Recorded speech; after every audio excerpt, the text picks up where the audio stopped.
Great. Welcome, Keith. We greatly appreciate your leadership. As Thanks, always, Thanks for having me.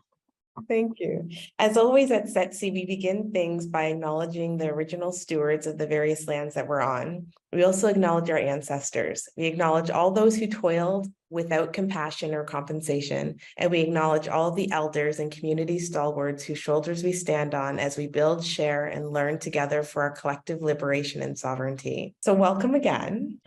Please tell me about the origins of DUCA Impact Lab and how you're disrupting multiple ecosystems in its development. Yeah, interesting. So the DUCA Impact Lab emerged from, I guess, a recognition of a couple things. One was that our history as an institution was kind of rooted in a financial inclusion challenge in banking in Toronto. And it was formed by a group of newcomers to Canada. And when they arrived in Canada, the banks, they didn't have the signals to banks to be good banking customers. And as a result, they had difficulty accessing banking products. So they didn't have credit histories. They were kind of establishing themselves in the country. And they were really having challenges accessing banking. And as a result, formed the credit union. So, in the first years, it was really just a community-focused financial institution that was formed in North York to serve that kind of access challenge. So the Impact Lab itself, in the context of that history, was formed as an extension of that journey. We realized, as we got farther down the road, this was 70 years ago when that, initial formation of the credit union took place. But a lot of the same challenges in different pockets of the community were still there. There were still people that were not necessarily access bank accounts wasn't really the big issue, but accessing credit, really meaningfully engaging with financial institutions was challenging in some pockets. We really felt that was like a natural extension of our story as a credit union. And we really wanted to create some space to really dive into that challenge and to wrap our hands around it and say, okay, if you're having where are these access challenges happening? Where are people and segments of the community struggling to access fair financial services? And how could we create models of banking and use that challenge as a design lens and create models of banking that farther access and create new access opportunities and create new opportunities for segments of the community that have traditionally been left out of mainstream banking to access fair financial services and get the advice and support that they need. Yes, and that's what the Impact Lab is. It's that space. It's that space to experiment with models of banking that address those sorts of challenges, and a space to engage with some non-traditional partners like community partners and tech companies and credit unions to really start to have a creative conversation about how we could design our businesses around those sorts of needs and use that as a source for, how we create differentiation in the market. Oh, that's fantastic. So can you articulate DUCA Impact Lab's mission and vision? Yeah, so the mission of the Impact Lab is to build banking that benefits all. We see banking as one of those things in life it's very difficult to deal without. It's very difficult to go through life. It's kind of like healthcare in a way. Right. Banking, like you can't go through life without dealing with the healthcare system. You can't really go through life without dealing with the banking system. It's very, very challenging. So that creates a really interesting opportunity for impact when you kind of have a vehicle like that people are forced to engage with in one way or another, and creating positive value through those interactions is really an important opportunity for impact. And that is really what makes us excited about that mission. Like building banking that benefits all is something that touches everybody. And it's really an interesting design lens, I would argue, for creating value, not just for the institution, but for everybody else. So how important is impact investing and philanthropic innovation in the work that you do? How important is it? So we are really like kind of an applied vehicle for impact. I would say not so much investing, but impact financing, where we take a focus on debt, especially.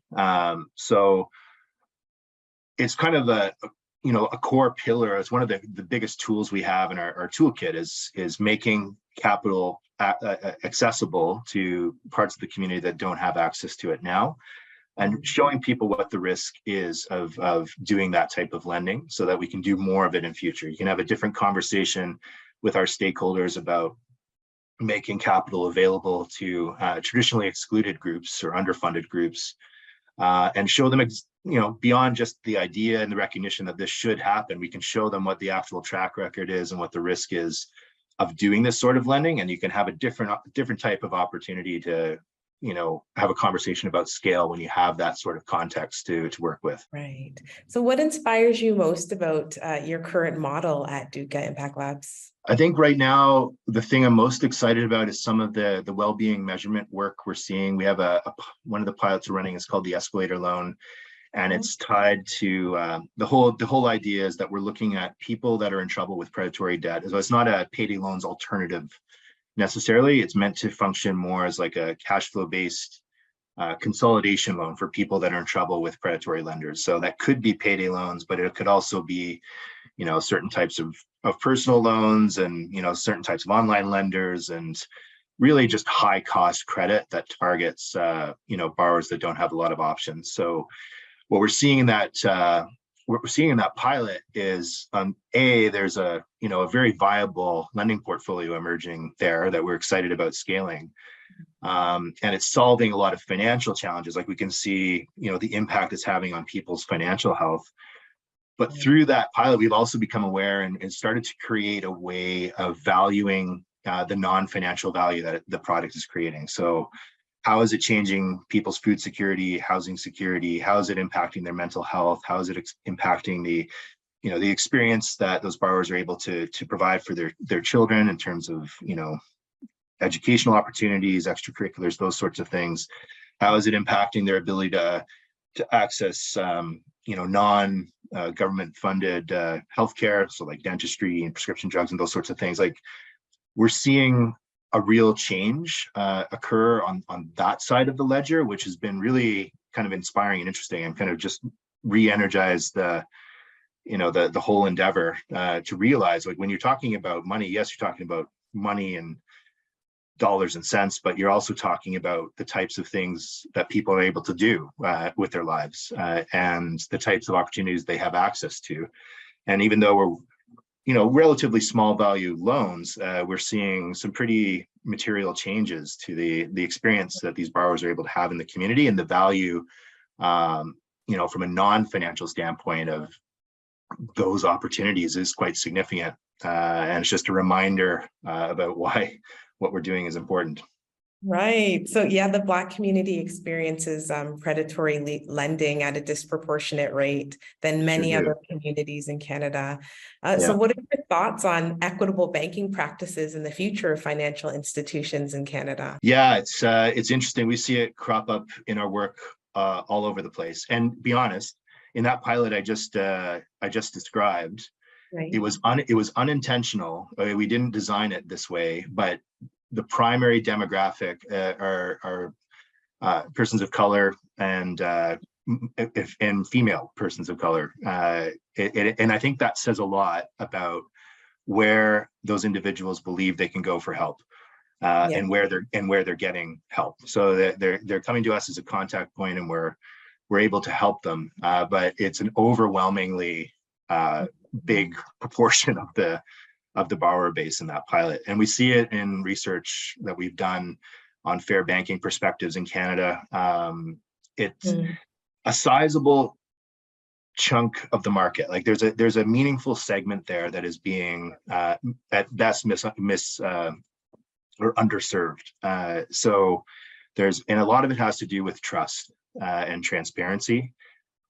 It's not necessarily credit worthiness, it's trust and transparency. Is where are you going to go? Do you think that will actually help you, and where it has designed services to suit the needs of your community. So it's a challenge, but I'd say the opportunity there is that it provides an impetus and a platform for institutions to really rethink the whole experience that you're able to provide with communities that are traditionally not plugging into mainstream financial services for whatever reason, and that requires a dialogue at the start, and a meaningful one, and and to set the conditions for that, I think trust is really essential. So it's not a quick process, but we're getting some insights on it through the pilots we're running.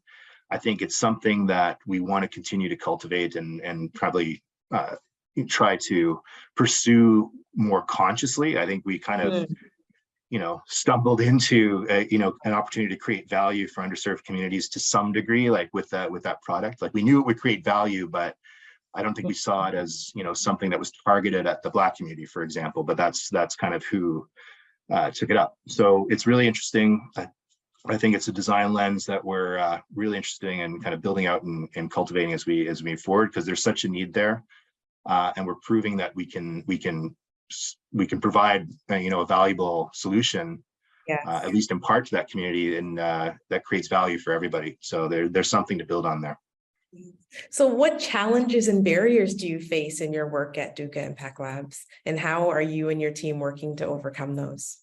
Yeah, that's an interesting question. So I think one of the challenges we face is just scale, and we're running experiments from scratch most of the time. So and we're dealing with at the start of these experiments, it's a small capital pool that we have to play with, and as we get more and more lending experience and the models refined and processes refined, we can kind of build a scalable platform. But getting enough, it sounds funny, but like getting enough bad outcomes to really establish a risk, like a proper risk rating, is probably one of the bigger challenges. So we're kind of thinking through ways of how to accelerate that process, that learning process, and kind of get to those places quicker. It requires a bit of an investment from other stakeholders, which we'll hopefully have some news on over the coming months.